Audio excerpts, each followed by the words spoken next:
And to just pull up to somebody and like make them think that they're going to die or that you're going to shoot at them is so unbelievably cruel. That is so cruel. I do not understand how people can do this to other people, even kids. I don't understand how somebody with any sort of empathy can do this to other people and not feel like total chicken about themselves. Like, how do they sleep at night after scaring people like this on purpose? Hey humans, it's Hannah. Welcome back to the channel, or welcome if you are new here and this is your first video of mine. Hey, hi, hello, I'm glad you're here. Today we're starting a new Iceberg series, but it's going to be a mini series. It's only going to be 2 parts, I swear. So this video is supported by a sponsor. I'm going to roll to that, but I'll be right back with you guys. This video is sponsored by Love and Pies, and I want to give you guys an update on my gameplay. I'm now on level 123. As you can hopefully see in the corner there. Love and Pies is still my favorite mobile game. Yes, I still play every single day throughout the day. Have been for more than a year now. And yes, I always start my day off with Love and Pies with my morning coffee. There's just something about it that gives me so much dopamine. The story of Love and Pies follows Amelia and her eccentric group of friends in Appleton as they investigate the many mysteries of the Windmill Cafe that has stemmed from her mother mysteriously going missing after the cafe was destroyed in a fire. Amelia is renovating it back to life, but she really needs your help. Help Amelia by merging items to make really delicious, beautiful treats for the customers of the Windmill Cafe. You then get to use the gold from your customer orders to not only upgrade your cafe, but continue the story. For my highlighted room of the day, I want to show you my little diner. Look at it, it's so retro. Look at how cute it is. So cute. I designed it myself. I'm the one that got to decorate it the way I wanted, and that's how I made it. The graphics are so cute and they extend to all the characters. Like, for example, Joe. Joe is adorable. He is Amelia's love interest. Joe's a 10, but he makes really bad puns. He also has, oh shoot. Oh, I can't tell you that. That's a spoiler. Never mind. He would also do anything for Amelia and her daughter, Kate, who he treats as his own child. And Kate loves dinosaurs, but she's scared of ghosts. Love and Pies and I have teamed up to do something special for my followers. Everyone that downloads Love and Pies via my unique link, which will be down below, right below this video, or you can scan the QR code on the screen right now. Play until day 3, and once you do that, you're going to get an amazing gift via the in-game inbox message. You're going to get 200 energy and 50 gems as this free gift, which you are going to see very quickly how important that is for the game and how much fun you're going to have with that gift. So download for free via my link to get this sweet surprise in your inbox, and also using my link really helps out the channel and lets Love and Pies know that you came from this video. So thank you so much in advance. Thank you again to Love and Pies for sponsoring today's video. Now let's get back into it. Okay, so this iceberg that we're starting today is going to be the dark, disturbing, dangerous TikTok challenges iceberg. So as many of us know, there's been a lot of very questionable challenges trending on TikTok over the years, some that have led to some tragedies, and there's been so many of them are so ridiculous and also disturbing. And so I thought it would be a really fun idea to do an iceberg on this. So now, unlike usual icebergs, I actually made this iceberg myself because I couldn't find one that already existed. So on the upper tiers of my iceberg, we have the TikTok challenges that do have some sort of dark element because they could injure you.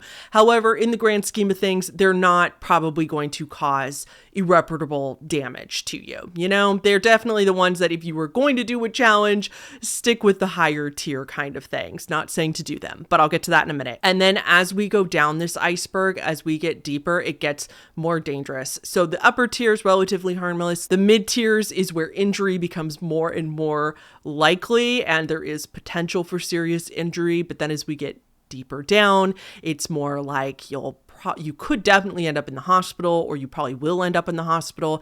And then of course, the deepest tier on this list will be the ones that are like basically the goal is to become unalive, and or the likelihood of becoming unalive, I'll say the real word when it's not so close to the beginning of the video, is extremely likely and the most dangerous and darkest ones that I could find. Now, with that being said, I made a list of around 60 of them, and I had grand plans, you guys. I was going to make this into one giant video so that it wasn't split into two parts. But then, as what often happens is, as I'm writing my little script and writing along and researching, I realized that that is just not going to be possible because it's going to be way too long. And my schedule, if I was like a put out a video once a month type of creator, that would be different. But this, I'm a once a week type of creator.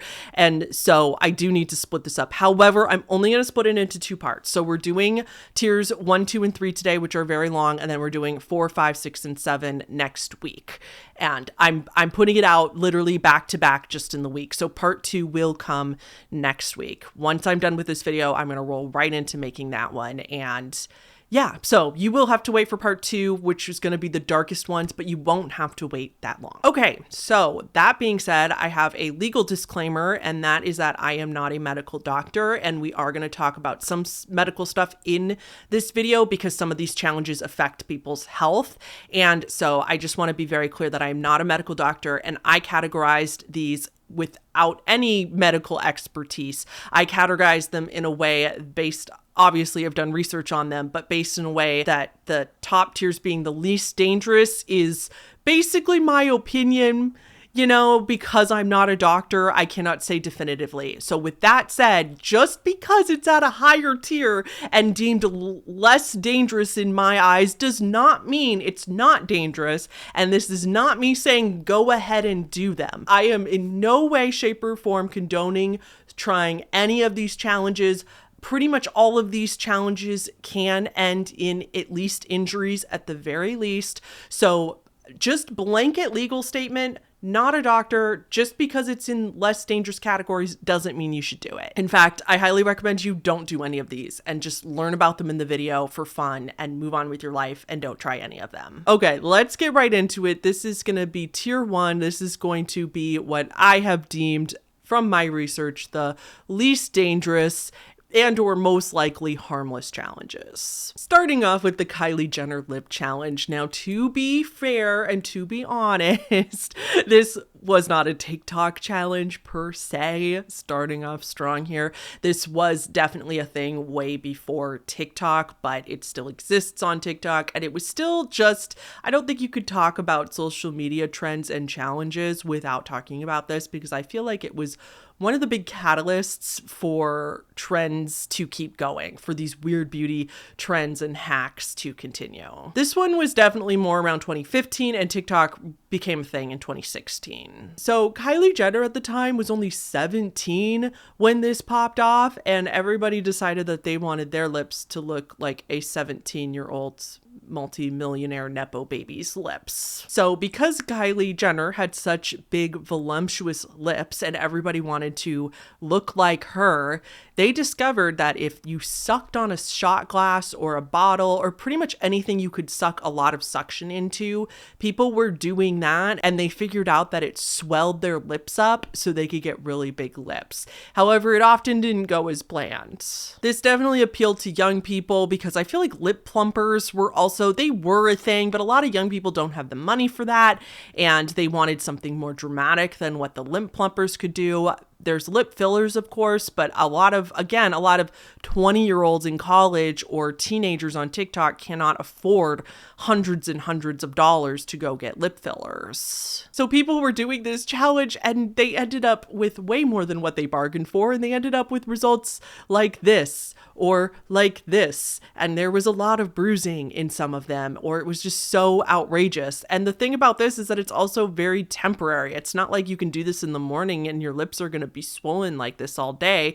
And even if they are, it just looks like an allergic reaction. It does not look intentional. So this one was just kind of funny, and I kind of felt like it was just a golden time in internet history when people were doing ridiculous stuff like this. I think the worst that happened to anybody that I could find was bruising around the mouth, which definitely not fun, probably not the look you were going for, but overall not going to seriously harm anyone. Okay, the face wax challenge. This was one that people were doing a few years ago, especially on TikTok. It's exactly what it sounds like, and it's as stupid as it sounds like. You would sit down and have a friend cover your entire face in face wax, sometimes the back of your head or parts of your other body as well, even in the nose as well, and then over the eyes. Now, I didn't understand the point of this one whatsoever, but apparently it was a skincare thing. It wasn't necessarily a hair removal thing. It was a skincare thing because kind of like the nose strips that we all used to be into in the mid 2000s, it was like a all face way of doing that. So like people thought it was collecting gunk out of their face and making their face extra smooth, extra clean, getting rid of blemishes, etc. It looks painful in a lot of cases, especially pulling those things out of your nose. By the way, PSA, you shouldn't be getting rid of all the hair in your nose. The hair in your nose is very important. It filters the air that goes into your body. There's a point to have hair and the stuff in your nose. So just a friendly reminder that nose trimmers are like $10 and they're way less dangerous than doing this and less painful. So yet again, stupid, definitely something just to be eye-catching and rage-baity. But in the overall grand scheme of things, probably not going to cause a lot of long-term ill effects. Beer tanning challenge. This is when people were, again, doing exactly what it sounds like, literally using beer, rubbing it all over their bodies, and then going to sit in the sun, believing that it would tan them better and faster. The rumor was that the hops used to make beer were also something that stimulates the production of melanin in your skin. Melanin, the color, is what the color in our skin is. And so people believed that if you rubbed beer all over your skin, it was going to stimulate that production and make you tan darker and faster. However, this has never been definitively proven that hops can actually do that. And if there is like small studies or tiny amount of proof that it might be related to that, rubbing it all over your skin is probably not going to do it. I'm just saying it's not like actually proven that it works. And all you're doing is increasing your risk of a very painful sunburn, and even worse in the long term, if you do this a lot, you're increasing your risk of skin cancer. Now, some people are like, well, I'm putting it on over sunscreen so that I get tan, but I'm still protected from the sun. And experts still say that the beer, rubbing it on the sunscreen, can make the sunscreen not work as well, or wash some of the sunscreen off accidentally, first of all. And second of all, I have a feeling that people that want a natural tan from UV rays are probably not putting sunscreen on if they're going to tanning beds and stuff like that. Maybe they are, but still, it just kind of defeats the purpose if you're going to purposely sit out in the sun to get tan. So again, this one's probably not going to put you in the hospital or anything, but it's risky. I don't know. Just use a spray tan. They are also cheap and they work very well, and they have been proven to be pretty safe. Next is the erection cream challenge, which, yes, I did just say that. You heard that correctly. To be honest, I didn't even know that erection cream was a thing. I didn't know that there was topical treatments for that, but apparently it is, and I'm not surprised. And this really was a challenge, but there's no proof that anybody else tried it other than this one guy on TikTok. Some people might have tried it at home and didn't put it on TikTok, but there was really only one prominent video that started this whole thing, and it was kind of rumored to be a challenge, even though I don't think people were actually doing this. So basically, this guy on TikTok saw the 2020 movie starring Lucy Hale called A Nice Girl Like You, and in the movie, Lucy Hale apparently thinks she's putting on lip balm, but she accidentally puts on erection cream instead, and it results in her lips getting huge, like looking like an allergic reaction, even though it's just what erection cream does. He said the worst part about doing this was that it did burn like crazy. He couldn't leave it on as long as he wanted to because it was burning his lips so badly. In all fairness, it did work. His lips are a lot bigger, and it probably would last longer than the jar and, shot glass sucking thing. However, this looks ridiculous, right? Like, I don't think this is the look that most people are going for. Now, again, this one's not super duper dangerous. It'll probably just wear off, go away, and you'll be fine if you don't do it every single day, right? However, dermatologists do point out that it's definitely not safe to do either, because if you think about it, and I never really thought of it this way, but this is a really good point. If you think about it, there's a reason we don't put our activated skincare on our lips. Like, we pretty much stick with lip balm on our lips or lip products and products that are specifically made for lips, though. Like, that's the point. When you're doing your skincare, you don't put your retinol cream on your lips. You don't put your hyaluronic acid or your salicylic acid on your lips. There's a reason for that, and that's because the skin barrier on your face is a lot tougher than your lips. Your lips are very, very delicate. Same for a penis. While it is sensitive, arguably, erection cream is specifically made for that body part, and it still has regular skin on it. It's not lip skin on your penis. And so those creams are specifically made for those parts of your body. They're not made for the delicate skin of your lips. So again, it's just not going to be super dangerous, but still like not a great idea. And then you're also always that person that put erection cream on their mouth. Okay, frozen honey challenge is the next one. Do you guys remember this? This one was so dumb. This was just people making like a little tasty treat with honey by freezing their bottles of honey, and then they would squeeze it out and it would be like this big chunk of hard honey, but you could still bite into it. I think the texture was satisfying and stuff. It was still dumb though, because people were eating giant gobs of honey on camera, just eating as much honey in one sitting. Can you imagine just eating a bowl full of honey with nothing else? Like, that's basically what you're doing, is eating a giant bowl of honey with a spoon when you're doing this, because you were taking giant bites off. So again, this one wasn't detrimental to anybody's health. However, it's risky because a lot of people were getting diarrhea after doing this, because you're just eating pure sugar, and honey is known to do that if you eat it in large quantities. Okay, the bright eyes challenge. This one, I have like a video of it, because every trace of this has been deleted because it's so dangerous. I don't know. I put this one pretty high up for a reason. This one originated from user Greg Lammers on TikTok, who made this rando video explaining that if you mixed jelly, like jelly that you'd put on a sandwich, hand sanitizer, shaving cream, and bleach, and if you mixed that up in a sandwich bag or some type of sealable bag, you just put it on your eye, just place it there in the bag, place it there for, I think it was like a minute. And then he pulled the bag away in the video and his eye was a lighter color. So he was advertising this as a hack to lighten your eyes. Obviously, this was fake, and it ended up that he had edited the video to make his eye look lighter. He's actually a video editor, like that's his whole thing on TikTok, but a lot of people aren't going to look at his other videos. They're just going to see this video, and teenagers are children, and children, they don't have the life experience, and they're just more gullible, and a lot of them are going to believe this and try it themselves. Now, like I said, all traces of this is deleted from TikTok. When you look it up, you get one of those like, "We care, are you okay?"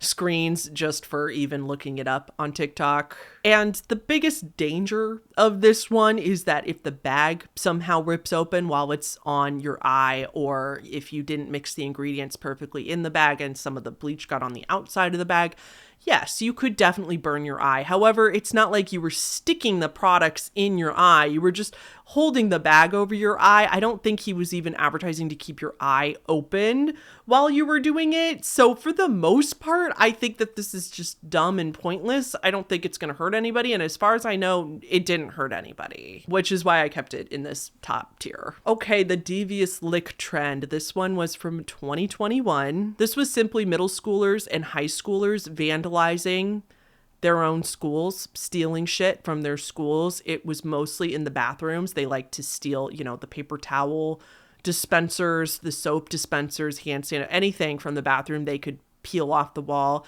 and steal, and then you posted a video about you stealing it. This one's pretty obvious why it's in the first tier. It's illegal. I'm not saying it's not. It's definitely illegal. You shouldn't do this, and kids could get arrested for doing this as kind of a, lesson learned type situation, but it's not, nobody's gotten hurt doing this. It's just kind of a stupid thing to do. Fairy flying challenge is next. So this one's pretty dark in a way, but again, it's on the top tier because the point of it is not dangerous, if that makes sense. This is a TikTok challenge where you make a video making it look setting up a shot to make it look like you're floating in midair. Kids basically hang their shoes off of a surface in a way that like you see the bottom of the shoes. It's very hard to describe, so I will show a picture of it here, but it's a hack kind of where people on a surface that you could stand on, people were hanging their shoes with the back of the shoes facing the camera,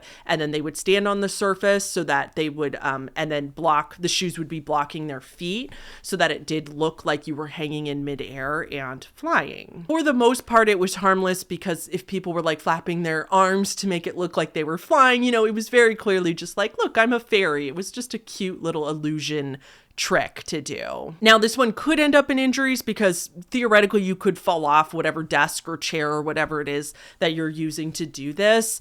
But I couldn't find evidence that anybody actually got hurt doing this. And for the most part, you're just going to tumble off and then, you know, you might bump your head. You're probably not going to get seriously injured. And for the most part, people are just going to step off. So this one's really dark because, of course, some people think that it is supposed to actually look like a person.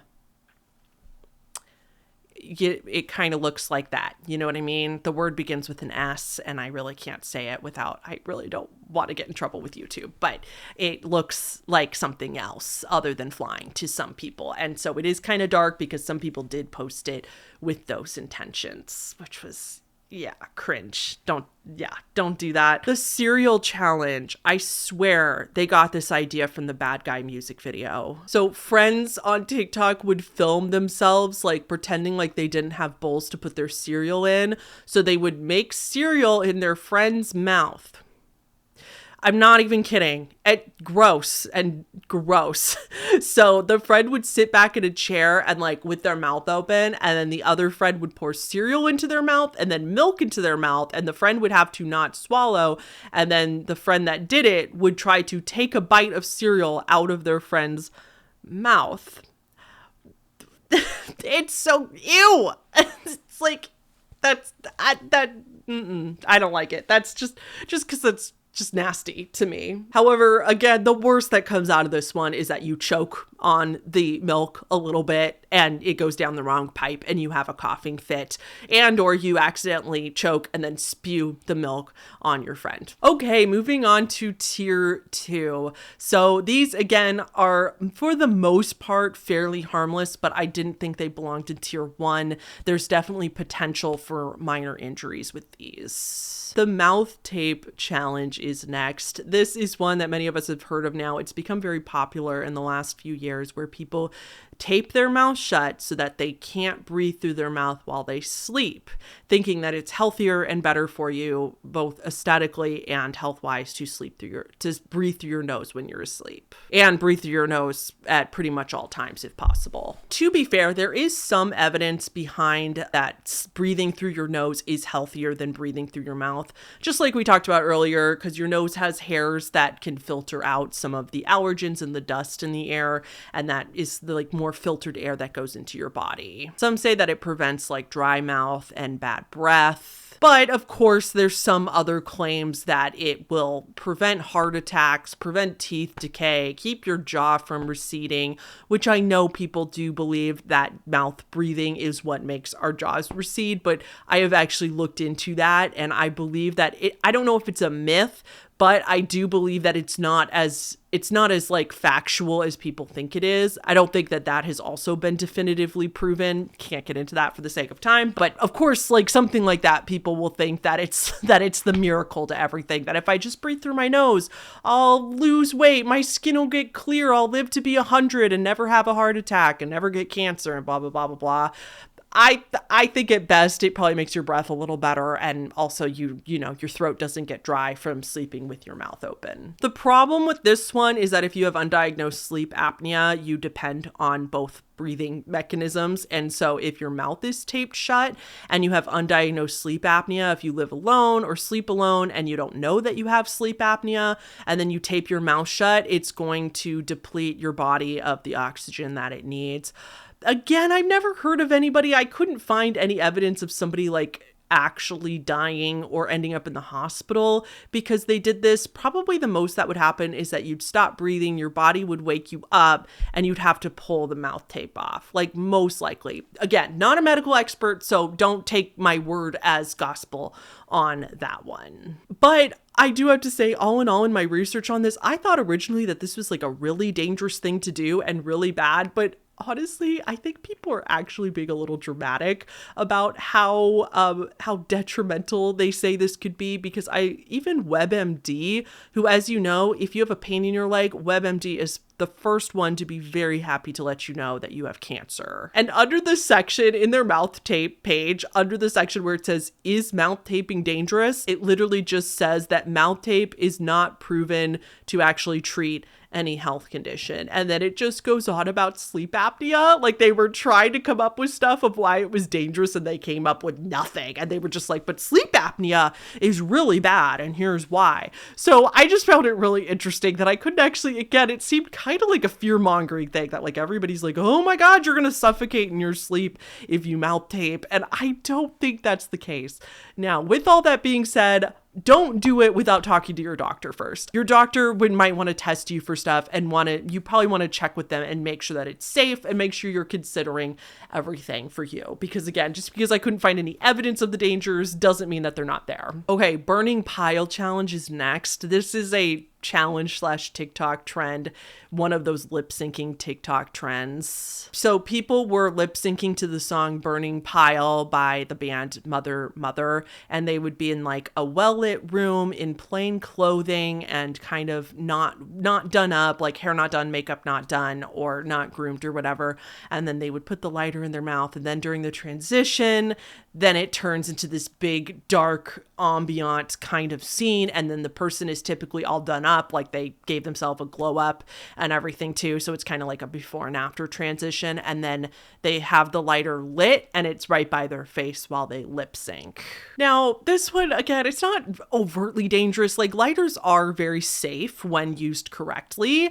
However, I can see if a teenager who doesn't have a lot of experience with lighters is playing with a lighter in this way, and they're trying to film, lip sync, and look alluring in the way that people do in those lip syncing videos all at the same time, if they're doing that much multitasking, I could see how this could be potentially dangerous and people might accidentally set a blanket nearby on fire or their hair on fire like this person did. That was Maddie Monroe from TikTok who accidentally set herself on fire. She put it out very, very quickly. She went on to say that she was totally fine. She wasn't injured or anything. But I'm just saying, like, this is literally playing with fire. And it's just not a good idea to put a lighter that close to your face when you're not paying close enough attention. But again, like, I don't think anybody other than Maddie, who set her hair on fire for 2 seconds, has been seriously injured. But this one is more like it has potential to be bad. Dry scooping. Does anybody else remember this one? The dry scooping challenge. This one was so dumb as well. And I'm sure a lot of people still do this. Dry scooping is specifically when people were eating dry pre-workout powder. So pre-workout, instead of mixing it into water as instructed on the box, people were just taking that scoop and instead of dumping it into the water, they dumped it into their mouth and swallowed it. Sometimes with a little bit of water, like it wasn't like the cinnamon challenge, like they were trying to swallow it without drinking anything. They would drink it with a little water, but they ate the powder just straight up. And if you don't know, pre-workout powder, the point is to help you during your workout feel, more energetic and feel like you could push yourself a little harder. The main ingredient being, it gives you a burst of caffeine. It's got caffeine. It's got the stimulant in it. There's some other vitamins and stuff like that in it as well, but the main point is caffeine. So experts are warning against this one because when you dry scoop it, if it's not mixed into the water, first of all, it's going to be very hard on your stomach. Whereas if you mix it with the water, helps you digest it. Water helps with literally everything.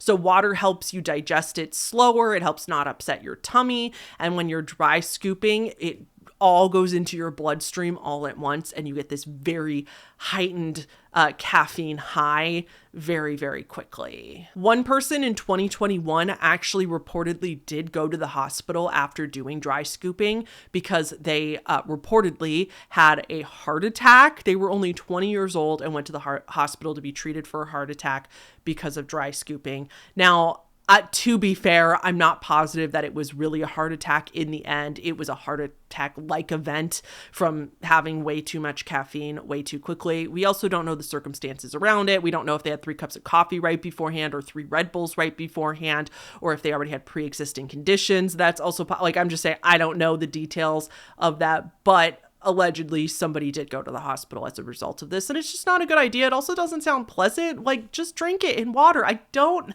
understand why people have to break rules when there's no benefit to breaking them. Okay, the nutmeg challenge is next. I thought this one was going to be like dry scooping or like the cinnamon challenge where you eat a spoonful of nutmeg, and no, boy was I wrong. Apparently, in large doses, the spice nutmeg can make you high. Apparently, in some cases, if you take enough, it can give you like LSD type symptoms, like people were reporting kind of tripping and hallucinations. Some people didn't have that, but just reported getting like regular high. So what you do is mix 2 to 4 tablespoons of ground nutmeg, which makes me want to barf, into water. You mix it into water and then you have to drink the whole thing in one sitting. 2 to 4 tablespoons of ground nutmeg. Now, for reference, on average, a pie, like a pumpkin pie or a pie that has nutmeg in it, you'd use about 1/4 of a teaspoon, not 1/4 of a tablespoon, 1/4 of a teaspoon for the entire pie.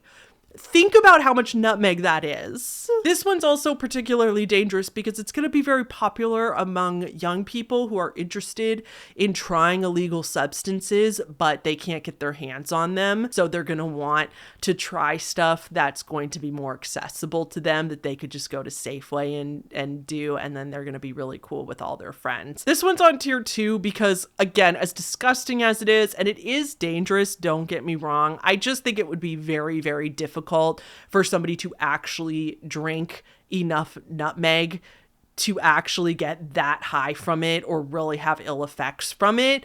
I think it would make you sick pretty fast. I think your stomach would get really upset after drinking the first few sips of it, and it's not going to taste good.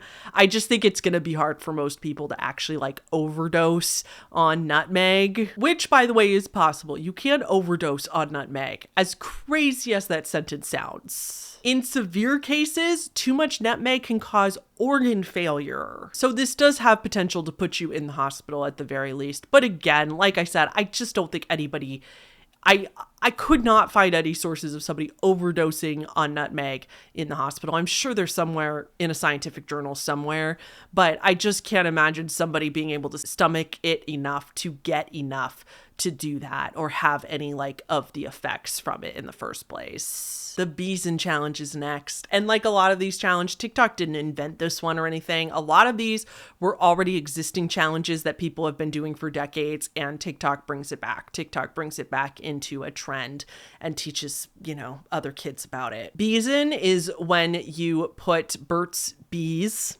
get it? Beeson, Burt's Bees, when you put their lip balm on your eyelids, and specifically it should be the one with peppermint or menthol mixed into the lip balm, because kids, again, would do that thinking that it would either kind of give them a buzz or heightened experience. And then people also claimed that if you did that and then drank or did other substances, then it would heighten the effects of those other substances. Now, this one in itself is just not super dangerous. Like, experts were warning that you could get pink eye if you used a lip balm that you had used on your mouth or your friend's mouth and then put it on your eyelid. Like, yeah, you could get an eye infection. In severe cases, technically, it could lead to vision loss if you were wiping it inside your eyeball, but I don't think anybody was doing that. I swear, a lot of these challenges are not that dangerous, and it's just a manifestation of parental fear with their kids exploring drugs and alcohol before they're old enough to, which totally valid fear. I totally understand that. But sometimes I feel like it's not that the challenge itself is dangerous. It's the fact that this challenge is associated with doing illegal things and underage drinking. And so parents fear that it's going to encourage them to do those things, which I think they're going to do whether they're beezing or not. But it's just so funny that the experts, they try really hard to come up with anything that can be dangerous. Like, we need a catchy headline. Why is this TikTok challenge so dangerous? Beezing, don't do the beezing. It's super dangerous. You might go blind, when really, like, nobody's ever gone blind from it. They're trying to fearmonger the crap out of it to, like, alarm parents. And then the worst they can come up with in the article is that it might give you pink eye, which, again, not fun, but it's really, like, in the grand scheme of things, I'd rather get pink eye than a lot of other stuff. Your teenagers are more likely to get an eye infection from mascara because teenagers are often not sanitary and clean enough in their bathrooms, and they're more likely to get a staph infection from not cleaning their vanity enough. Definitely not based on a true story. And again, I'm not condoning doing any of these things, and I'm not saying parents' fears aren't valid. I'm not a mother yet, so I do understand that I don't understand the fear of what it is to be a parent. But it's kind of like, if my kid, if that's the worst thing they're gonna do is try to put menthol something on their eyelids, just, you know. Okay, the throw it in the air challenge is next. This was when a group of teenagers, usually teenage boys or young men, they put their phone down with the video running in the middle of the circle, and they would stand around the phone in a circle, and then one of their other friends would throw various objects up in the air over the circle, and the goal of the game was for no one to look up. You had to look in the phone to see what in the video on the phone where the thing was going to fall down, and you had to watch it come to fall on you without actually looking up. And then the whole goal of the game is to not flinch or move away when the object is about to inevitably hit you. Most of the time, people were throwing objects that weren't going to get anybody seriously hurt, like a backpack or a football or a basketball and stuff like that. Like, it's just natural to flinch even if the object's not that sharp or not that heavy. This one, of course, does have potential to seriously injure somebody because, like we just touched on, teenagers are scary, and they're also just objectively stupid. And I was a stupid teenager once too. No judgment for me. Being stupid is part of the turning into an adult process. Like, honestly, I believe that it's not a bad thing to be stupid as long as everybody's safe. That being said, sometimes teenage boys are going to be stupid and throw a chair in the air or a brick or a very heavy textbook or something like that. And this definitely could injure somebody. But again, I haven't seen anything that I could find where anybody got seriously injured. Pink sauce challenge is next. Oh, pink sauce. What an iconic time to be on the internet. We will look back 20 years from now, and there will be, if YouTube's still around, there's going to be like internet history icebergs and internet history videos. And one of the significant points in internet history will be Chef Pie's pink sauce. If you haven't heard of pink sauce, I'm sure 99.9% of you have, but very, very, very brief rundown for the tiny amount of you who haven't heard of it or need a refresher. There was a TikToker that called herself Chef Pie. Oh, wait, Chef P, I think. I think it's Chef P. I apologize, Chef Pie. Chef P.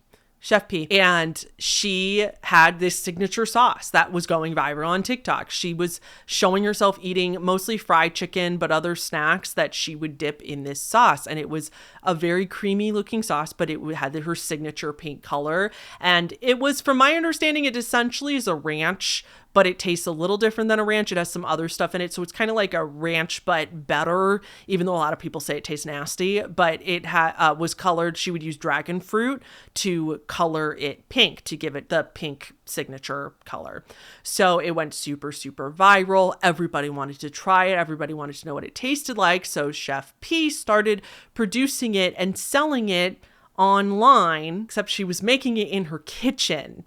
Making a sauce in your kitchen for guests or for yourself is completely different than packaging it up, selling it commercially, and shipping it through the mail to people.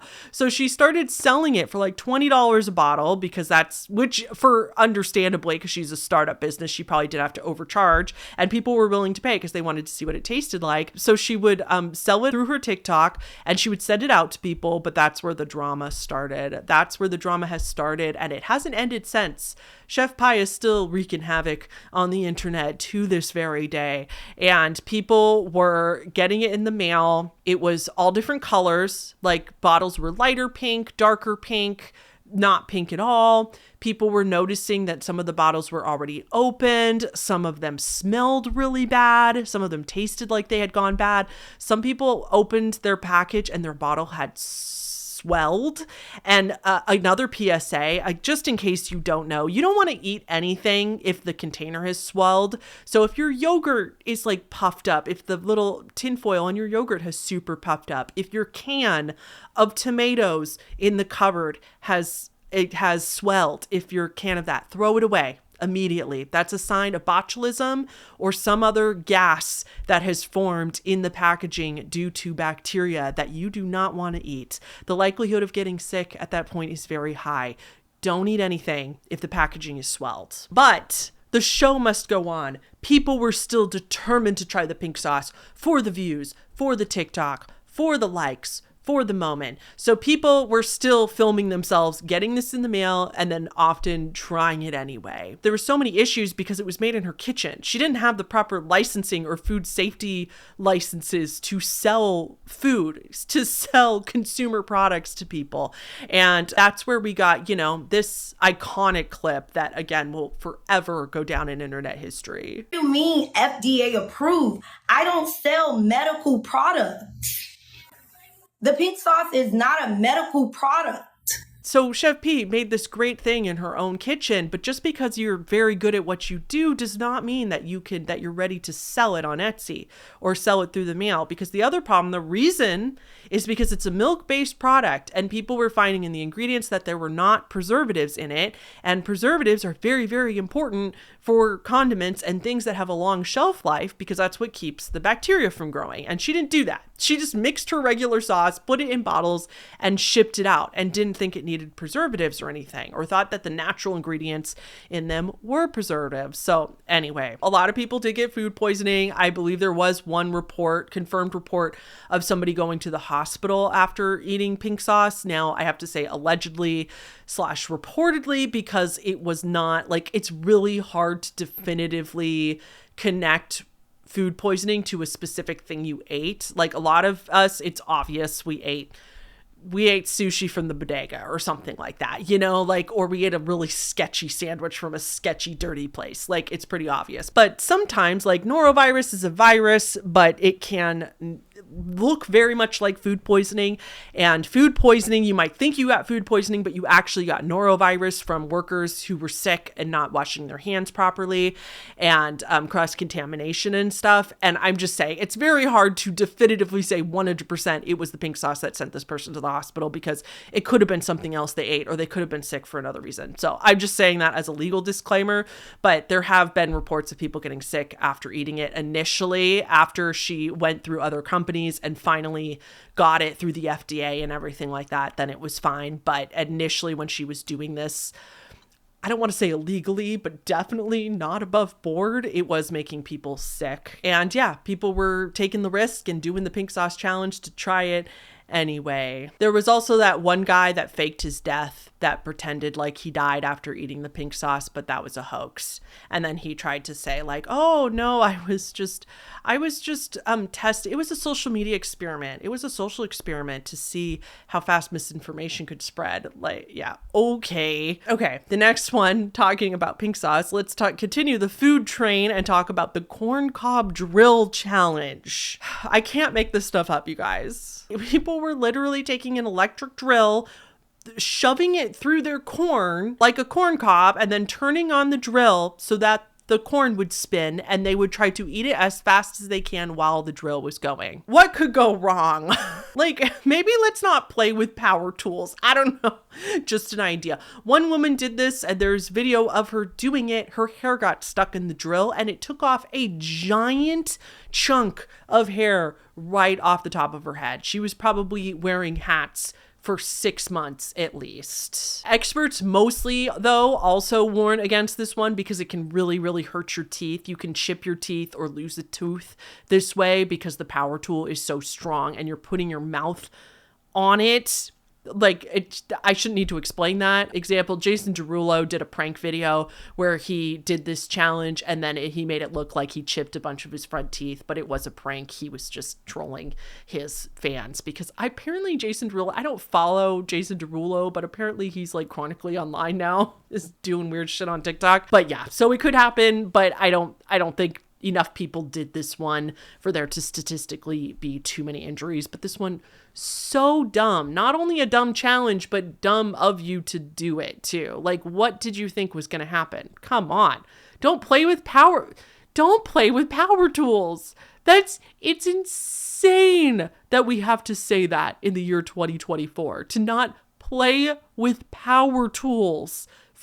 Especially for the purpose they were not intended for. The door kick challenge. The door kick challenge is the new ding dong ditch. Remember back when we were kids in our days, we would do the ding dong ditch thing where we would run up to some stranger's door, ring their doorbell or knock on their door. And then the kids, I never did this. Honestly, I was too much of a goody two shoes when I was a kid. But then the group of kids runs away before somebody comes up to the door. So they get up and have to go to the door and then there's nobody there and it's super annoying. But this TikTok challenge, which is like still happening today, is when a group of, again, usually kids or young people go to some stranger's door, and instead of just like ringing the doorbell or knocking, they're banging on the door as loud as they can, and they kick the door repeatedly before they run away and they ditch. Now, the problem with this and why it's more harmful and dangerous than just regular ding dong ditch is when you're doing ding dong ditch, you're just ringing the doorbell or knocking on the door as if somebody's just at your door. So people aren't going to panic. People aren't going to think that anything's wrong. They're just going to be like, oh no, somebody trying to save me for Jesus is at the door, or someone trying to sell me something, or it's a neighbor or something. And they just get up and they're like, oh, nobody's there. That's weird. When you do this, when you're banging repeatedly on the door as hard as you can, and in some cases breaking doors down or damaging doors, that's going to scare people. That's going to scare the homeowner. That's going to make them immediately think that somebody's trying to break into their home, which is just not a kind thing to do. But it's also incredibly dangerous, especially in places like America, where lots and lots and lots of people, almost in some parts of the world, in some states, like the most people, it feels like, has weapons, has guns in their house and are sometimes trigger happy. Like, it's just not a good idea to scare people. People are not rational when they're scared. It's just a human condition. We cannot be completely rational when we're in a state of fight or flight, or when we're in this really scared, I don't know what to do state. And doing this is making people think you're going to break down their door and come in is going to make people react in a not so calm way. I think this is also could be considered illegal. The teens could get arrested for this, for like damage of property or harassment, maybe even. It has potential to get very dangerous, or potential for someone to get very, very seriously hurt. However, it's still pretty high up on the iceberg because no one has gotten seriously hurt. But there are articles from just this month of reports of this happening. People on Reddit I've seen, people saying that it's happening in their area and stuff, and how annoying it is.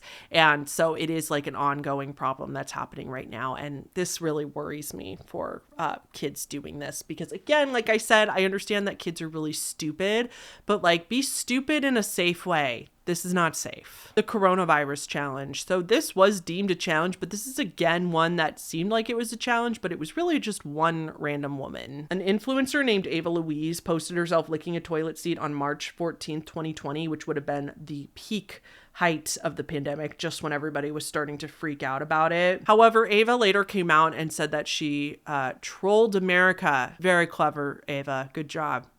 Very clever, very funny. It was actually one of her sugar daddy's private planes. And so the toilet was clean, and then she just pretended. And then my thought too was that she probably cleaned it first too. She probably used a disinfecting wipe at the very least before doing that. And again, like she said, she knows everybody that has gone to the bathroom there.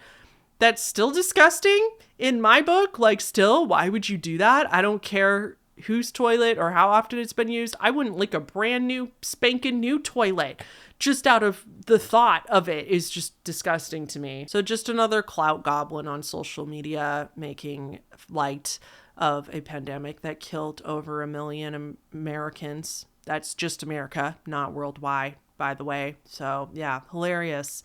Really, really funny. However, not really dangerous because first of all, she did it on a clean toilet, and nobody else followed suit because most other people thought this was as stupid as I thought it was. Okay, the Holocaust TikTok challenge. I cannot believe that is a sentence that I just said. What I'm about to describe is going to sound fake. Like you're not going to believe me at first, but people on TikTok,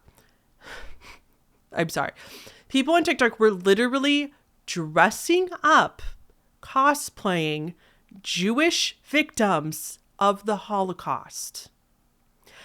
I know.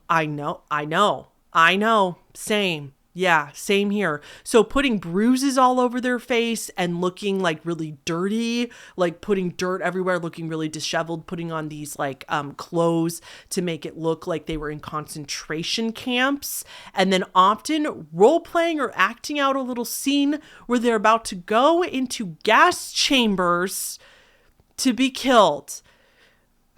Who comes up with this? Literally cosplaying and role-playing an Auschwitz victim. No words for why anyone would think this is a good idea. I mean, I just think it's generally agreed upon that anybody with even a somewhat moral compass, you just don't joke about the Holocaust. That's just the one thing you don't joke about. 6 million Jewish people died in the Holocaust. 6 million, and 5 million other people died in the Holocaust. This is not one of those like being a snowflake or can't take a joke type things. This is just something you don't do. It's the same reason you don't take pictures in Auschwitz when you go and visit. It's a place to be respected. It's a place to just sit with the fact that so many people died there. It is not something to post on social media. Wild. Just to settle it down for a minute, I do understand that the majority of people participating in this challenge were teenagers or very, very young adults, likely underage. And I do want to give a little bit of grace to that because, like I said, I understand. I'm well aware of the fact that teenagers and kids can be really stupid. That's part of the growing process. And I can see being 15 or 16, seeing this trend and thinking you're going to be super, super edgy.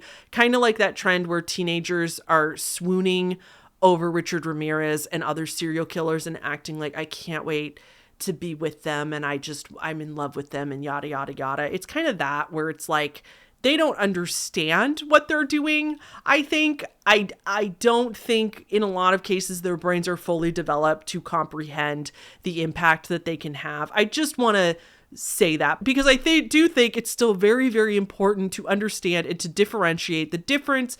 A kid doing this would be way different than a 30-year-old doing this, right? A 30-year-old should know better than this. And I just think that especially kids doing this, like, I'm just saying they shouldn't be severely punished for it, but they're not. I think that they learned their lesson, I'm sure, from the severe backlash that they got and from a lot of families who had relatives that were victims of this giant, enormous tragedy were very clear about their feelings on how offensive this was. So I'm sure they learned their lesson from all the negative backlash that they got on the internet. Is it still amazing that they thought that this would be a good idea? I mean, yes, but again, I just want to be like a little, I'm always looking at things a little bit differently when children are involved because I think sometimes we hold children up to the standards of adults. I'm sure they learned their lesson, but obviously this is not overtly dangerous, but it's just incredibly offensive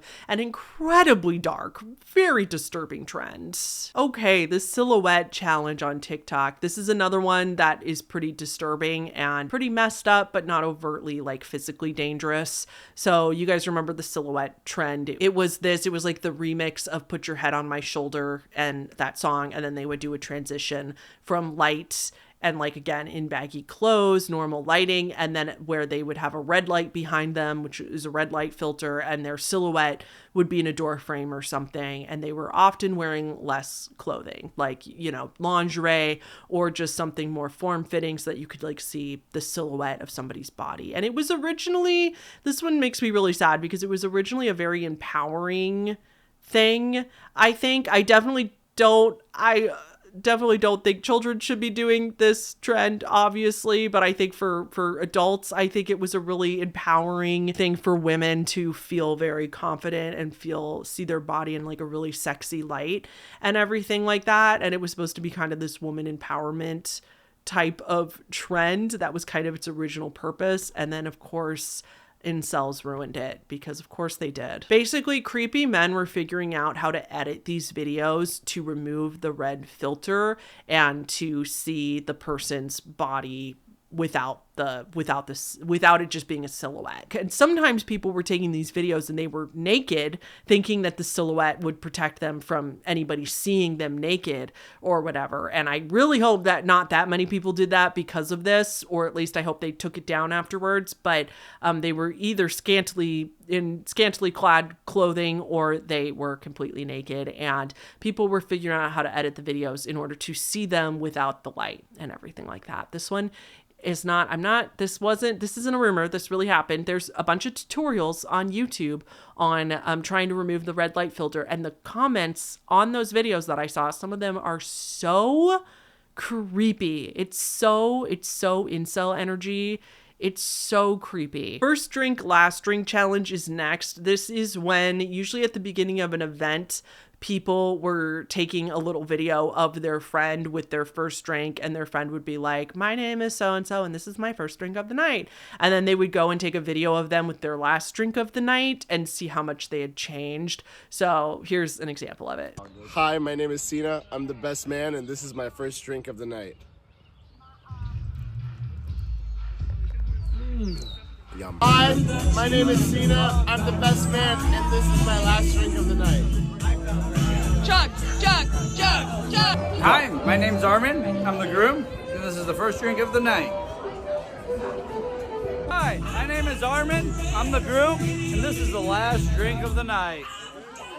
Now, for the most part, I don't think this one is super dangerous. I think as long as everybody's over 21 and drinking responsibly, I don't really see an issue with this one. It's just a fun way to make fun of your friends and see how they look at the end of the night versus the beginning of the night. And I think it's funny that everybody kind of just looks sweaty at the end of the night and their eyelids are now half closed because they're drunk. But this one, of course, is technically dangerous because it mostly just glorifies overconsumption, you know, or some people might be more inclined to drink more if they know they're going to be filmed at the end of the night with their last drink. And in order to make a better video, they might drink more because they'll want to be more drunk because it would make a better, funnier video. You know what I mean? Like it can be used in a safe way though, if everybody's drinking responsibly and they're of age. Okay, that was tier 2. We are going to move on to tier 3.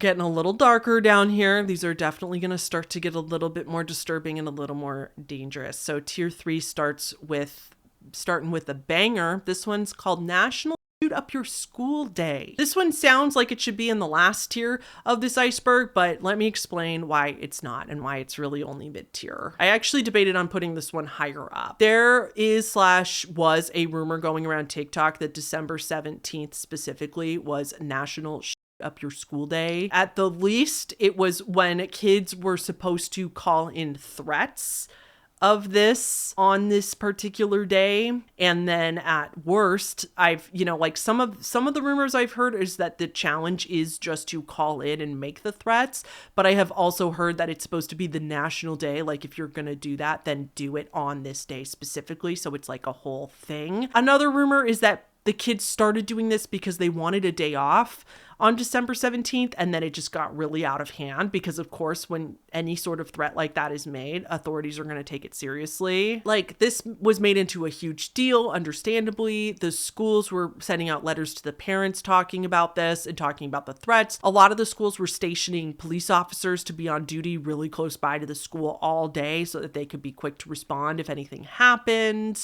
A lot of parents were keeping their kids home from school on that day just in case. Like, it got really out of hand because they have to take stuff like that seriously, even if it's just a rumor. So let me explain why this one is so high up on this iceberg and why it's not in one of the darker tiers. And that's because there's no actual proof that this has ever been a real thing, that anyone has ever made a threat of violence specifically on this day or carried out anything specifically on this day because it's supposed to be this national specific day. Authorities cannot find where this rumor originated from, and they cannot find any proof of anyone actually carrying anything out. No actual school school tragedy of this nature has also been attributed to this rumor or anything like that. So there's just no proof that this is actually a challenge. It's just a rumor that came from somewhere and nobody can figure out where. The other thing is that because this rumor goes around, the odds of anything actually happening on that day are even lower, because there's going to be police on high alert and police are going to be around, and the whole point for those people that do something like this is to not get caught right away, so they can make as big of a tragedy as possible. And so the likelihood of something actually happening on that day are actually pretty low, because everybody's on such high alert and everybody's, keeping their kids home and trying to be as safe as possible. Now, if I can remember correctly, I believe there was one Facebook post that the police found that could be connected to this whole thing. But again, that was it. They don't know if that was the original post or anything like that. Okay, vodka eyeballing is next. And this one is real and also exactly what it sounds like. Vodka eyeballing, again, this is nothing new. It's just that it came back around recently. Vodka eyeballing is when instead of drinking, you put typically a grain alcohol like vodka, you pour it into your eye. Literally. Pour it into your eye. I cannot show you a video of it because the other videos on it are age restricted for very obvious reasons, because it's so dangerous, because it's showing you how to do a super dangerous act. But the idea was that people thought that putting it into your eyeball would absorb through the mucous membrane and therefore absorb into your bloodstream a lot faster. So the thought was that you would get drunk super fast. But this makes no sense, and experts were like, that's so stupid, because you cannot absorb enough alcohol that way, because you can't just pour an entire shot of vodka into your eye and have it absorb the way that you could swallow a shot of vodka. So this literally makes no sense, because you'd get a couple drops at a time at best. So it's really, really stupid and just a really painful thing to do and to film with your friends for absolutely no reason. This one, unlike the Beeson challenge, this one is actually puts you at risk of seriously injuring your eyes or, going blind in one eye at least. And this one is legitimately super dangerous. If you're over 21 and you drink responsibly, just take a shot of vodka. Damn. I just don't understand why you would do it the most painful, slow, terrible, dangerous way possible. Okay, so another drinking challenge. The next one is the rainbow drink challenge. This is one where people, again, I saw a video of it on vacation, special occasions where people try to drink a drink of every color of the rainbow. Often though, it's in one night or within a day or something, and they're trying to drink. So they drink a red drink first, an orange drink next, a yellow drink next, so on and so forth. And then I think the last one after purple, they drink a white drink. And again, it is very dangerous because it kind of glamorizes over drinking and over consumption, especially if it's a challenge that you and your friends who have different tolerances of alcohol and you all decide to do this all in one night. One of the people in your group that doesn't tolerate it that well might be drinking 7 or 8 drinks in one night, which may be way too much, but they feel like they have to complete the challenge. So that could be super dangerous.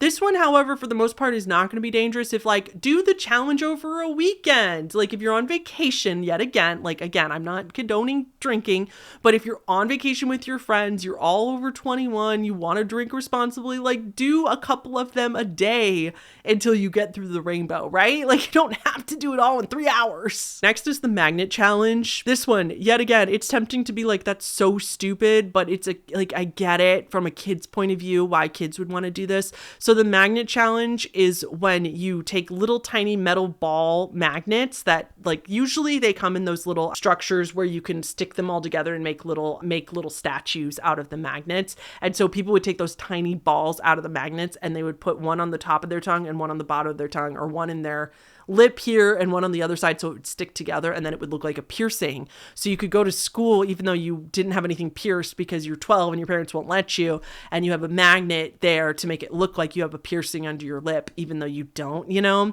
And so again, with kids, middle schoolers, I could totally see them doing this and thinking they were really cool or really wanting to do this because they wanted to impress their friends or something like that. But the problem with this is that some people swallow the magnets because it's not a piercing, it's just laying there. So the second you make a wrong move or swallow wrong, like the magnet's going down your throat. Now, I learned this through making this video. If you just swallow one magnet and it's very, very small, it's probably going to be okay. You'll probably just naturally pass it through your stool and you'll be fine. But if you swallow a magnet and then a small object that the magnet can stick to, or if you swallow more than one magnet, that's where the danger really is, because you are then swallowing things that are going to get stuck together in your intestines, and it can cause perforations. It can cause damage to your stomach because those things are going to be like sticking together, might be pinching stuff in and around your intestines and your stomach. Very, very bad idea. And a lot of kids doing this would accidentally swallow them if they had these magnets on their tongue. Again, it almost sounds like it shouldn't be that big of a deal, but can we talk? These could cause bowel perforations. BT dubs, a lot of you know, I have Crohn's disease. When I first got diagnosed, I had perforations from the damage in my intestines, and I had perforations in my colon, and it caused a massive I almost died because it put me almost into sepsis. Because when you have holes where they're not supposed to be, stuff gets out of them and then infects other parts of your body because you're getting basically poop in other parts of your body where poop is not supposed to be. And let me tell you, it's literally the worst thing you will ever go through, having bowel perforations. And if this can cause that, then this is very, very dangerous. 5 teenagers from Prague were just hospitalized when they tried doing this after seeing it on TikTok. And a few years ago, other kids were hospitalized for the exact same thing, accidentally swallowing magnets after trying to make it look like a tongue piercing. In February of just this year, a little boy named Rice Millam, he was only 8 years old, he was hospitalized and he actually passed away in the UK from swallowing 10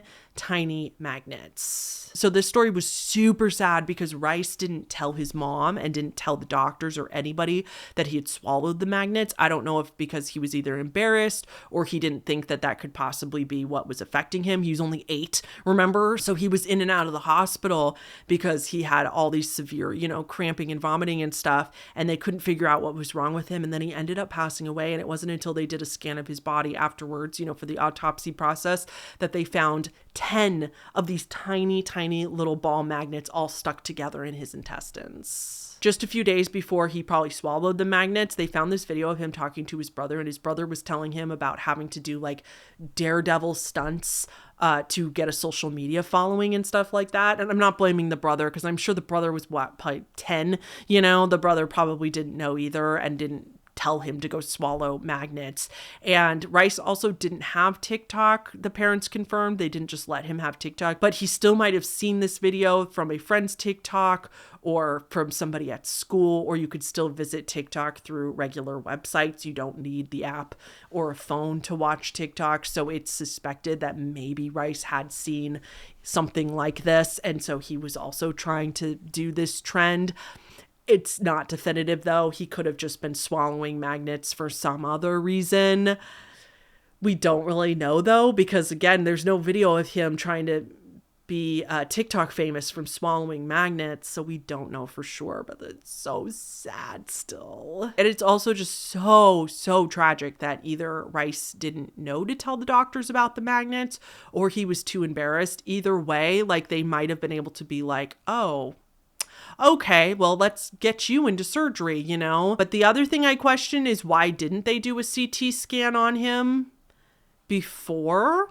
Like when he was hospitalized in the first place. Now, I'm in America, not the UK. At least in America, every time I've been to the hospital, pretty much the first thing they do, if they don't know blatantly what's going on, is they do a CT scan because it's easy and quick to get you in and out of a CT scan and see if they can kind of determine what's going on.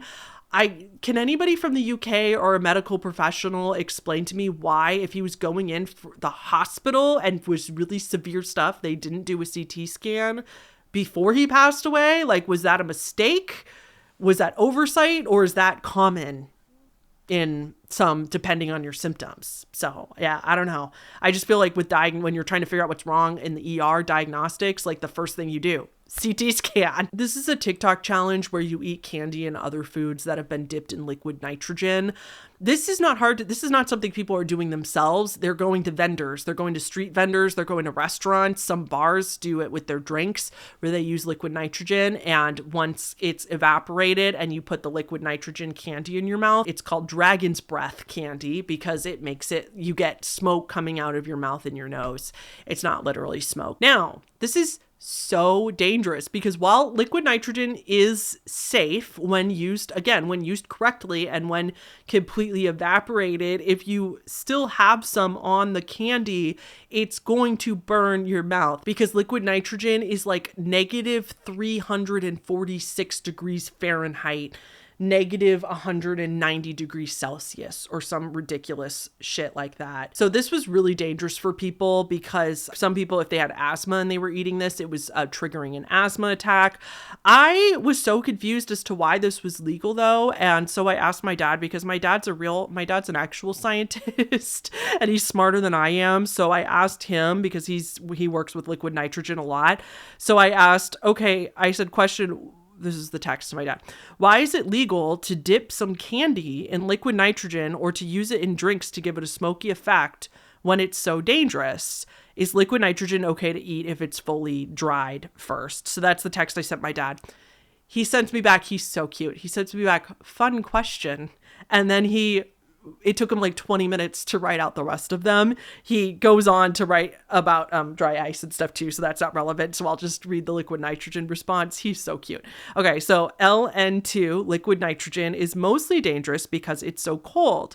So things submerged will get down to negative 190 degrees Celsius. That is very cold. If you freeze something small like a piece of candy or fruit and put it directly in your mouth, you will regret it quickly. But if you put it into a beverage, for example, because it's small, it will warm up quickly, still cold and frozen maybe, but not negative 190 degrees Celsius. So I also thought that this was like the freeze-dry candy trend, but then I looked that up. That's also not what they use. They don't use something that cold, I don't think. My dad basically said like, yeah, it is safe to use, but I think with the candy or the cereal that they're handing out to people, I think they're supposed to wait a certain amount of time after it's dipped in the nitrogen before they hand it to people. And maybe some vendors are not doing that. And that's why a lot of people are just fine when they eat the candy. Like one guy on a news clip, I said that he could feel something in his mouth and he touched his cheek and it was bleeding. Like it had burned the inside of his cheek very, very quickly. So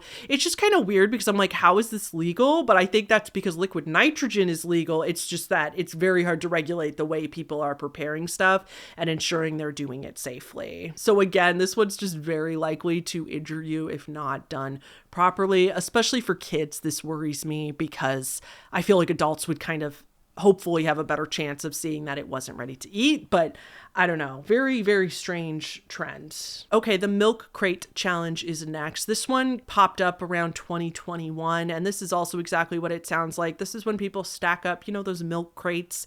They stack them up into some sort of structure, and them and their friends. The challenge is to climb all the way up to the top of the structure and back down again without falling and without disrupting the structure. So without ruining the structure.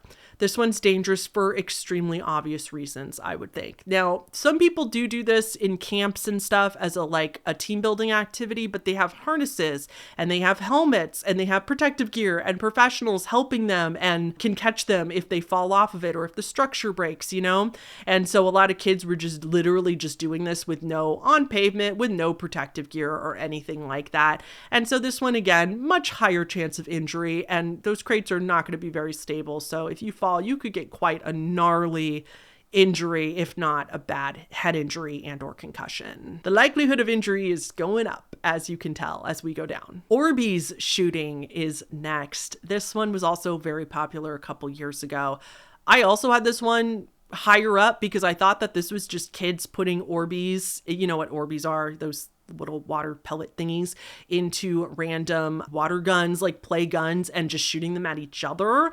But no, was I wrong. This one's a lot more nefarious than I thought it was going to be. This is young people putting Orbeez into toy guns. So they're putting them in I think airsoft guns. I'm not very familiar with the play gun situation, but I do know that some toy guns can look very, very real. BB guns and stuff can sometimes look, they always have something on them to indicate that they're not, like a big orange thing on them to make it clear that it's a toy gun, for especially if law enforcement saw you with it, so they would know that it wasn't a real gun. But hold that thought, because in the way that they're being used, the point of an Orbeez shooting is to roll up next to somebody while they're driving. So you literally pull up next to somebody on a highway or a freeway while they're driving, roll down your window and start, somebody's driving, and then one of your friends rolls down the window and starts shooting Orbeez into their car from their toy gun. Literally doing a drive-by shooting, except not with a real gun. So when I was saying that toy guns do have something on them to indicate that they're toys, if you're just driving on the highway and somebody pulls up next to you with something that looks like a gun except for an orange tag, if you, like me, I wouldn't have known that. All you see is somebody pulling up next to you with a gun. This is so incredibly dangerous. This is so... Not only, even if it wasn't dangerous, this is so cruel to do to somebody, especially in America where we're all scared of shootings happening all the time. And to just pull up to somebody and make them think that they're going to die or that you're going to shoot at them is so unbelievably cruel. That is so cruel. I do not understand how people can do this to other people, even kids. I don't understand how somebody with any sort of empathy can do this to other people and not feel like total chicken shit about themselves.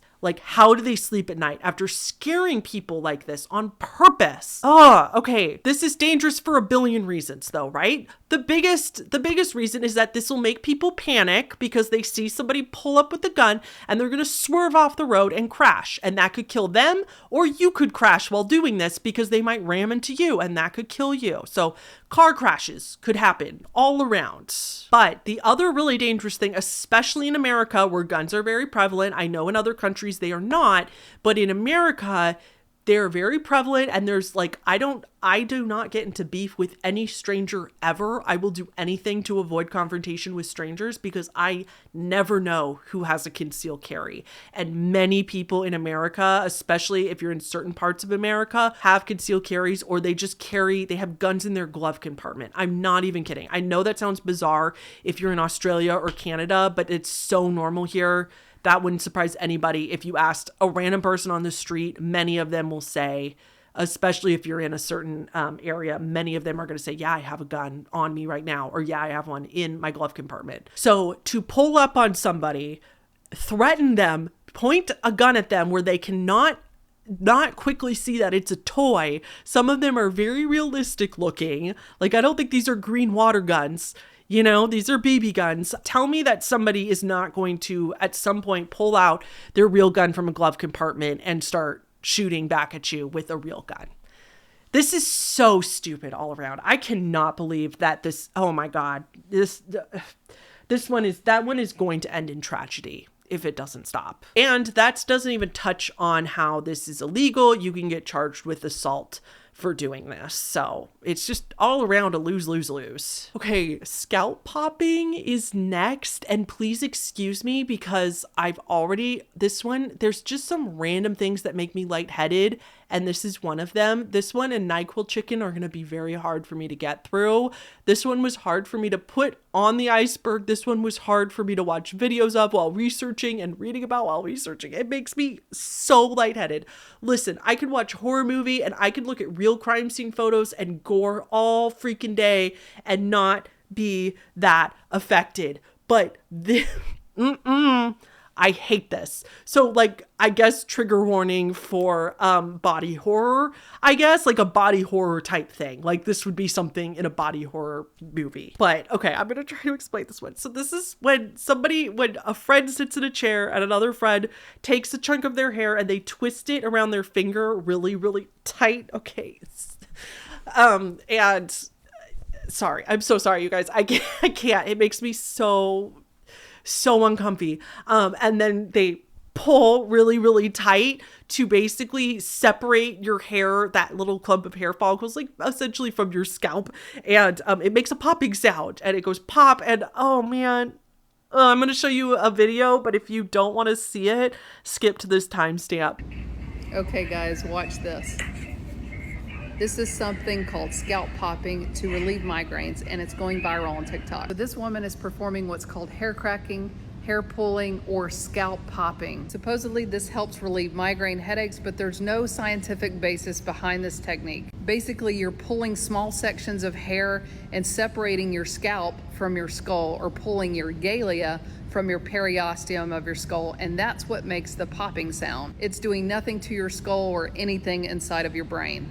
It can actually cause alopecia or hair loss, and can cause inflammation in your scalp, and inflammation can actually make migraines worse. If done incorrectly, you can also tear your skin and cause bald patches on your head. So if you're looking for relief of your migraine headaches, I would not suggest that you perform this technique. In my opinion, scalp massage would be much more safe and likely to be more effective than this technique. And I have to edit this and go over this one more time as I edit it. So, okay.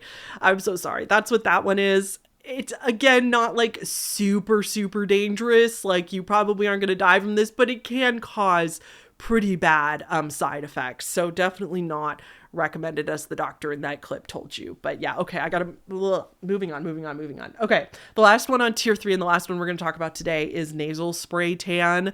So remember, beard tanning was up way high. Well, nasal spray tanning is kind of similar, creative ways to tan yourself, except this one is way more dangerous. So they do make a nasal spray with an ingredient called melanotin 2, which is a synthetic ingredient. It's made completely in a lab and added to this nasal spray. This synthetic ingredient is supposed to, again, stimulate the production of melanin. So if you spray this nasal spray up your nose and use it consistently, you are supposed to get a pretty dark and fast tan from it. But the catch is that you use the nasal spray and you still have to go tan. It doesn't naturally just change your skin color.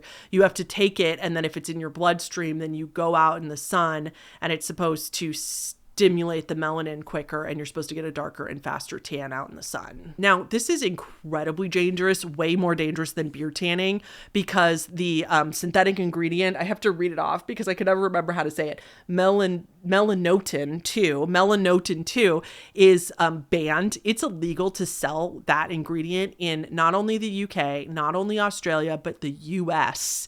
And you know, if it's banned in the US, then it's bad, because a lot of the foods and ingredients that are banned in the UK are fine in the US and distributed in the US. So you know it's bad if even the USA banned it, right? So side effects from trying this nasal spray, if you could get your hands on it illegally, is, you know, diarrhea, vomiting, nausea, unexplained like extra acne, and spontaneous erections that in the long term can, in some cases, lead to ED. That ingredient, melanotin 2, is also possibly linked, again, we don't know, but that's the problem, is that they don't know a lot about it, but it's also possibly linked to skin cancer, to causing cancer, or yet again, it might increase the chances of the sun, with your sun exposure, it might increase the chances of getting skin cancer as well from using it. So very dangerous, illegal ingredient in those that you definitely